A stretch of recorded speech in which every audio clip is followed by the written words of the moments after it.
ಹಾಗಾದರೆ ಇವತ್ತಿನಿಂದ ಬೆಳಗಾವಿಯಲ್ಲಿ ಚಳಿಗಾಲದ ಅಧಿವೇಶನ ನಡೆಯುತ್ತಲ್ಲ. ಒಂದಷ್ಟು ಟೈಟ್ ಸೆಕ್ಯೂರಿಟಿಯನ್ನು ಏರ್ಪಡಿಸಬೇಕಾಗತ್ತೆ. 7 ಸುತ್ತಿನ ಕೋಟೆ ಬೆಳಗಾವಿಯ ಸುವರ್ಣಸೌಧ ಆಗಿರೋದೀಗ.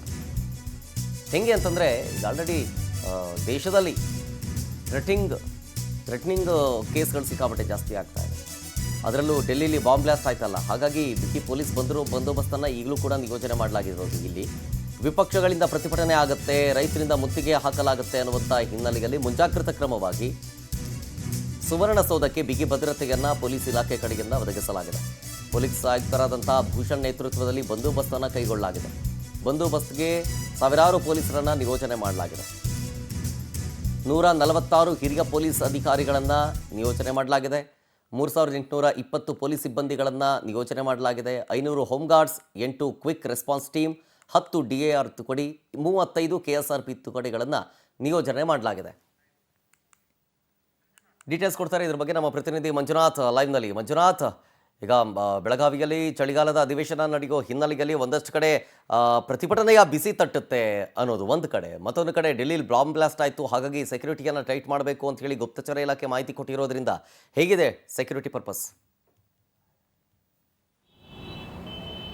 ಹೌದು ಶರತ್, ಏನು ಬೆಳಗಾವಿಯ ಸುವರ್ಣಸೌಧದಲ್ಲಿ ಇಂದಿನಿಂದ 10 ದಿನಗಳ ಕಾಲ ನಡೆಯುವಂಥ ಚಳಿಗಾಲದ ಅಧಿವೇಶನಕ್ಕೆ ಬೆಳಗಾವಿ ಇವತ್ತು ಸರ್ವಸಿದ್ಧವಾಗಿದೆ ಅಂತ ಹೇಳಬೇಕಾಗತ್ತೆ. ಪ್ರಮುಖವಾಗಿ ಬೆಳಗಾವಿಯಲ್ಲಿ ಈಗ ಒಟ್ಟು 84 ಸಂಘಟನೆಗಳು ಪ್ರತಿಭಟನೆ ಮಾಡ್ತೀವಿ ಅಂತೇಳಿ ಸರ್ಕಾರಕ್ಕೆ ಮನವಿ ಕೊಟ್ಟಿದ್ದಾವೆ ಮತ್ತು ಪೊಲೀಸ್ ಇಲಾಖೆಗೆ ಒಂದು ಅರ್ಜಿಯನ್ನು ಸಹ ಕೊಟ್ಟಿದ್ದಾವೆ. ಈ ಒಂದು ಹಿನ್ನೆಲೆಯಲ್ಲಿ ಏನು ಒಂದು ಕಡೆ ಒಟ್ಟು 6000 ಪೊಲೀಸರು ಒಂದು ಭದ್ರತೆಗಾಗಿ ನಿಯೋಜನೆಗೊಂಡಿದ್ದಾರೆ. ಅದರಲ್ಲಿ ಪ್ರಮುಖವಾಗಿ ಏನು ಡೆಲ್ಲಿ ಬಾಂಬ್ ಬ್ಲಾಸ್ಟ್ ಆಯಿತು, ಆವಾಗ ಕೇಂದ್ರ ಗುಪ್ತಚರ ಇಲಾಖೆ ಒಂದು ಕರ್ನಾಟಕ ರಾಜ್ಯ ಸರ್ಕಾರಕ್ಕೆ ಒಂದು ಮಾಹಿತಿ ನೀಡುತ್ತೆ.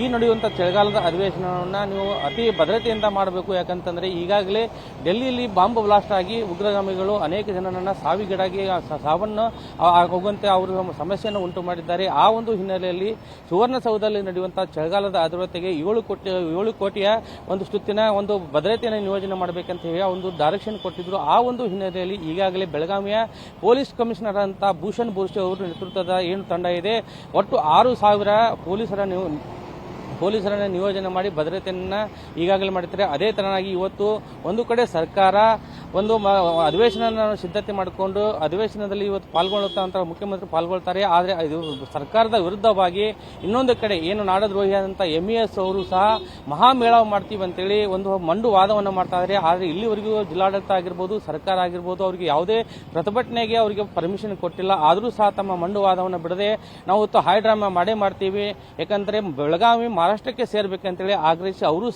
ಅವರು ಹೋರಾಟಕ್ಕೆ ಈಗಾಗಲೇ ಸಿದ್ಧತೆಗೊಂಡಿದ್ದಾರೆ. ಒಂದು ಕಡೆ ಮಹಾರಾಷ್ಟ್ರದ ಕೋಲ್ಹಾಪುರದಲ್ಲಿರುವಂತಹ ಶಿವಸೇನೆಯ ಏನು ಒಂದು ನಾಡದ್ರೋಹಿ ಒಂದು ಶಿವಸೇನೆಯ ಮುಖಂಡರಿದ್ದಾರೆ, ಅವರು ಕರ್ನಾಟಕ ರಾಜ್ಯ ಸರ್ಕಾರಕ್ಕೆ ಒಂದು ಎಚ್ಚರಿಕೆ ಕೊಡ್ತಾರೆ. ನೀವು ನಮಗೆ ಮಹಾಮೇಳಾವ್ ಮಾಡದೇ ಹೋದರೆ ನಿಮ್ಮ ಕರ್ನಾಟಕದ ಯಾವುದೇ ಸಚಿವ ಸಂಪುಟದ ಸಚಿವರಾಗಿರಬಹುದು, ಶಾಸಕರು ನಮ್ಮ ಕೋಲ್ಹಾಪುರದ ಮಹಾಲಕ್ಷ್ಮಿ ದೇವಸ್ಥಾನಕ್ಕೆ ಬಂದರೆ ಅವರಿಗೆ ಕಪ್ಪು ಮಸೆ ಬೆಳಿತೀವಿ ಅಂತೇಳಿ ಎಚ್ಚರಿಕೆ ಕೊಡ್ತಾರೆ. ಆ ಒಂದು ಹಿನ್ನೆಲೆಯಲ್ಲಿ ಈಗಾಗಲೇ ಬೆಳಗಾವಿಯಲ್ಲಿ ಒಂದು ಕಡೆ ಭದ್ರತೆಯನ್ನು ನಿಯೋಜನೆ ಮಾಡಿದಂತಹ ಪೊಲೀಸರು ಅತಿ ಭದ್ರತೆಯನ್ನ ಅವರು ಕಾಯ್ದುಕೊಂಡಿದ್ದಾರೆ. ಅದೇ ತರನಾಗಿ 84 ಏನು ಒಂದು ಸಂಘಟನೆಗಳು ಪ್ರತಿಭಟನೆ ಮಾಡ್ತಾ ಇದ್ದಾವೆ ಅಂತ ಹೇಳಿ ಆ ಪ್ರತಿಭಟನೆಗೆ ಒಂದು ಭದ್ರತೆ ಯಾವ ತರನಾಗಿ ಕೊಡಬೇಕಂತೇಳಿ ಪೊಲೀಸ್ ಇಲಾಖೆ ಮತ್ತು ಜಿಲ್ಲಾಡಳಿತ ಈಗಾಗಲೇ ಸಿದ್ಧವಾಗಿದೆ. ಶರತ್, ಓಕೆ, ಥ್ಯಾಂಕ್ ಯು ಮಂಜುನಾಥ್ ಡೀಟೇಲ್ಸ್ಗಾಗಿ.